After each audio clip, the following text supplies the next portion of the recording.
ఈ రోజు గాజువాక 68వ వార్డులో ప్రభుత్వ మెడికల్ కాలేజీలు ప్రైవేటీకరణకు వ్యతిరేకంగా కోటి సంతకాల సేకరణ కార్యక్రమం వార్డు కార్పొరేటర్ గుడివాడ అనూష లతీష్ రాష్ట్ర సంయుక్త కార్యదర్శి గుడివాడ లతీష్ ఆధ్వర్యంలో నిర్వహించారు. గాజువాక నియోజకవర్గం 68వ వార్డులో కోటి సంతకాలు సేకరణ కార్యక్రమంలో పాల్గొన్న తైనాల విజయ్ కుమార్ గారు, తిప్పల శ్రీనివాస దేవన్ రెడ్డి గారు ఈరోజు గాజువాక ఉత్తర నియోజకవర్గం 68వ వార్డులో ప్రభుత్వ మెడికల్ కాలేజీలు ప్రైవేటీకరణకు వ్యతిరేకంగా కోటి సంతకాల సేకరణ కార్యక్రమం వార్డు కార్పొరేటర్ గుడివాడ అనూష లతీష్ గారు, రాష్ట్ర సంయుక్త కార్యదర్శి గుడివాడ లతీష్ గారి ఆధ్వర్యంలో నిర్వహించారు. ఈ కార్యక్రమంలో గాజువాక నియోజకవర్గం పరిశీలకులు తైనాల విజయ్ కుమార్ గారు, గాజువాక నియోజకవర్గం సమన్వయకర్త తిప్పల శ్రీనివాస దేవన్ రెడ్డి గారు పాల్గొని మేధావులు, ప్రజల వద్ద నుండి సంతకాలు స్వీకరించారు. ఈ కార్యక్రమంలో సండ్రాన నూకరాజు, పల్ల చిన్నతల్లి, జీలకర్ర నాగేంద్ర, జీవి రమణారెడ్డి, వరదాడ చిట్టిబాబు, గొంతెన శ్రీనివాసరావు, నేలపాటి సత్యవతి, నేలపాటి శ్యామబాబు, గొంతెన వెంకటలక్ష్మి, వి సత్యవతి, శ్రీనివాసరెడ్డి, సతీష్, శ్రీనివాస్, గుర్రం త్రినాథ్, గుర్రం రాజేష్, కోటి, ఈశ్వర్, గవర గోవింద్, అంబటి విజయ, శ్రీరామ్మూర్తి, హుస్సేన్, పోలవరపు శ్రీహరి, రొక్కం వెంకటరావు, రెడ్డిపల్లి అవినాష్, శాంతకుమారి, గోలి సునీల్, గుదియా శ్రీనివాసరావు, కె రవి, చిన్నా హుస్సేన్, సత్యనారాయణ, పాలూరు రాజు, అనిల్, కృష్ణ తదితరులు పాల్గొన్నారు. రాష్ట్ర మాజీ ముఖ్యమంత్రి వర్యులు వైఎస్ జగన్మోహన్ రెడ్డి గారి ఆదేశాల మేరకు రాష్ట్ర వ్యాప్తంగా ఈ యొక్క మెడికల్ కాలేజ్ని ప్రైవేట్ పరం చేయకూడదనే మంచి ఉద్దేశంతో ఈ యొక్క కోటి సంతకాల సేకరణ కార్యక్రమం ప్రారంభించడం జరిగింది. అందులో భాగంగా ఈరోజు గాజువాక నియోజకవర్గం 68వ వార్డు మరి కార్పొరేటర్ అనూష గారు, అలాగే మన జాయింట్ సెక్రటరీ అయినటువంటి లతీష్ గారు ఈ ఆధ్వర్యంలో ఈ కార్యక్రమానికి ముఖ్య అతిథిగా విచ్చేసినటువంటి గౌరవ పెద్దలు మాజీ శాసనసభ్యవర్యులు తైనాల విజయ్ కుమార్ గారు, గాజువాక పరిశీలకులు. మరి ఈ కార్యక్రమం గత 10 రోజుల నుంచి కూడా గాజువాక నియోజకవర్గంలో వివిధ వార్డుల్లో ఆల్రెడీ కార్యక్రమం స్టార్ట్ చేసి ఆల్రెడీ మంచి స్పందన మనం చూసాం. నిన్న పాత గాజువాకలో కూడా పిల్లలందరూ కూడా స్వచ్ఛందంగా కాలేజ్ స్టూడెంట్స్ కానీ అక్కడ ఉన్నటువంటి దారి ఆ ప్రాంతంలో వెళ్తున్నటువంటి వీరి పెద్దలందరూ కూడా ఈ యొక్క కార్యక్రమానికి పెద్ద ఎత్తున స్పందన వచ్చింది.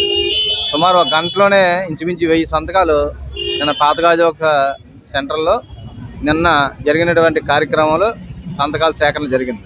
అంటే వాళ్ళు ఈ ప్రభుత్వానికి, కూటమి ప్రభుత్వానికి తీవ్రమైనటువంటి వ్యతిరేకత ఈ రాష్ట్రంలో కనబడుతుంది. ప్రతిది కూడా ప్రైవేట్.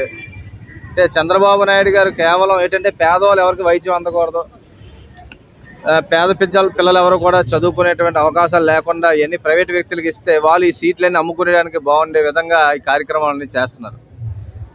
అదే కాకుండా మనం చూస్తున్నాం ఇక్కడ స్థానికంగా ఉన్నటువంటి స్టీల్ ప్లాంట్ కూడా ఆ విధంగానే జీతాలు ఇవ్వకుండా మొత్తం అందరినీ కూడా ఈ కాంట్రాక్ట్ ల్యాబ్ని కానీ జీతాలు ఇవ్వకుండా ఎంప్లాయీస్ని కానీ అన్ని విధాలుగా సర్వనాశనం చేశారు స్టీల్ ప్లాంట్ ఈ సంవత్సరంలో.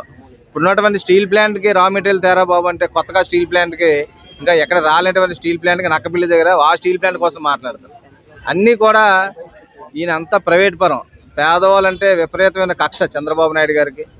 ఆ కక్షతోనే కేవలం ఈయన బాగుండాలి, ఇది కులం బాగుండాలి, ఈ విధంగానే ఆయన ఆలోచన అంతా కూడా ఈ అమరావతి బాగుండాలి, ఇది తప్ప మిగతా రాష్ట్రం అంతా ఏమైపోయినా మాకు సంబంధం లేదు అన్నట్టుగా ఓన్లీ రియల్ ఎస్టేట్ వ్యాపారం చేసుకున్నారు తప్ప మరో కార్యక్రమం చేయట్లేదు. మరి దీని మీద అన్ని విషయాల్లో కూడా ఈ ప్రభుత్వం ఫెయిల్ అయింది. ఈ యొక్క కోటి సంతకాల సేకరణలో కూడా పెద్ద ఎత్తున ప్రజల స్పందన కనబడుతుంది. ఈ ప్రైవేట్ కాలేజీలు ఎట్టి పరిస్థితుల్లో కూడా ఈ మెడికల్ కాలేజ్, గవర్నమెంట్ కాలేజీలు అన్నీ కూడా ప్రైవేట్ పరం కాకుండా ఈ సంతకాల సేకరణ చేసి మరి పార్టీ అధ్యక్షులు నియోజకవర్గంలో తైనాల విజయ్ కుమార్ గారి ముఖ్య అతిథిగా దేవన్ రెడ్డి గారి సారథ్యంలో 68వ వార్డులో కార్పొరేటర్ గారు అనూష గారు, వార్డు ముఖ్య నాయకులు అందరూ పాల్గొని ఈరోజు కోటి సంతకాల సేకరణ కార్యక్రమాన్ని ప్రారంభించడం జరిగింది. ఈ కార్యక్రమం ముఖ్య ఉద్దేశం జగన్మోహన్ రెడ్డి గారు గత ప్రభుత్వంలో 17 కాలేజీలు ప్రారంభించారు. అందులో 5 కాలేజీలు పూర్తిగా ఓపెన్ చేశారు. కానీ ఇప్పుడు వచ్చిన కూటమి ప్రభుత్వం ఈ 17 కాలేజీలని ప్రైవేటీకరణ చేద్దామనేది కార్యక్రమాన్ని జీవోని వెంటనే రద్దు చేయాలని చెప్పి ఈ కోటి సంతకాల సేకరణ చేస్తున్నాం. ఈ కార్యక్రమం ప్రతి వార్డులోని ప్రతి బూత్లో దాదాపు ప్రతి ఇంటికి వెళ్ళి ప్రతి ఒక్కరి అభిప్రాయం తీసుకొని ఈ కార్యక్రమం సంతకాలు సేకరించి గవర్నర్ గారికి సబ్మిట్ చేయాలనేది ఈ ముఖ్య ఉద్దేశం. ఈ కార్యక్రమం ద్వారా ప్రజల్లో ముఖ్యంగా విద్యార్థుల్లోని విద్యార్థి తల్లిదండ్రుల్లోని అవేర్నెస్ తీసుకొచ్చి ఈ కార్యక్రమం ఎవరి కోసం అంటే రానున్న పిల్లల భవిష్యత్తు గురించి, పేదవాళ్ళకి విద్య దగ్గరగా ఉండాలని చెప్పి జగన్మోహన్ రెడ్డి గారి ఉద్దేశం. రానున్న కాలంలో కూడా ఇలాంటి జీవోలు రద్దు చేసి ఈ 17 మెడికల్ కాలేజీలని పీపీ విధానం రద్దు చేసి గవర్నమెంట్ రన్ చేస్తే పేద విద్యార్థులకి ఉపయోగకరంగా ఉంటాయనే ఉద్దేశంతో ఈ కార్యక్రమం చేయబడింది. ఈ కార్యక్రమాన్ని రానున్న కాలంలో అందరం జయప్రదం చేస్తామని మీ అందరికీ తెలియజేసుకుంటాం. ప్రాధాన్యత ఇచ్చారంటే పూర్తిగా విద్య, వైద్యం, వ్యవసాయం ఈ 3 రంగాల్లో కూడా ప్రత్యేకమైన కార్యక్రమాలు రూపొందించడమే కాదు, ఈ రాష్ట్రంలో పేదరికాన్ని నిర్మూలించాలని చెప్పి కొన్ని కార్యక్రమాలు చేయడం, ప్రజలకు ప్రభుత్వ తాలూకు సేవలు దగ్గర చేరువలో ఉండాలని చెప్పి సచివాలయ వ్యవస్థ తీసుకురావడం, ఇట్లా అనేక గొప్ప కార్యక్రమాలు చిరస్థాయిగా ఉండిపోయినవి చేయడం జరిగింది. అలాగే రాష్ట్రాలు పరిపాలనకి కష్టంగా ఉందని రాష్ట్రాలని 26 రాష్ట్రాలుగా తీర్చిదిద్దడం, 26 రాష్ట్రాలు అయిన తర్వాత ప్రతి రాష్ట్రానికి ఒక హాస్పిటల్ ఉండాలి. ప్రతి జిల్లాకి రాష్ట్రంలో మరి 22, 26 జిల్లాలు కూడా ప్రతి జిల్లాకి ఒక హాస్పిటల్ ఉండాలి. హాస్పిటల్ ఉన్న చోట మెడికల్ కాలేజ్ వచ్చే అవకాశాన్ని ఒక కేంద్ర ప్రభుత్వం స్కీమ్ వస్తే ఆ స్కీమ్ను ఉపయోగించుకొని ప్రతి జిల్లాకు కూడా ఓ మెడికల్ కాలేజ్ తేవాలని ఒక ఆలోచనతో, దృక్పథంతో ఈ రాష్ట్రంలో 17 మెడికల్ కాలేజీలు తీసుకురావడం జరిగింది. 17 మెడికల్ కాలేజీలో 7 పూర్తి చేయడం జరిగింది. ఒక 10 మెడికల్ కాలేజీలు ఒక 80%, 90% పూర్తయి ఆ స్టేజ్లో ఉన్నాయి. అవి పూర్తి కావాలంటే ఒక మెడికల్ కాలేజీకి 500 కోట్లు అవసరం పడింది. అంటే సుమారు 5,000 కోట్లు ఖర్చు పెడితే ఈ 10 మెడికల్ కాలేజీలు కూడా కార్యరూపం దాల్చి ప్రజలకు వినియోగంలోకి వచ్చే అవకాశం ఉంది.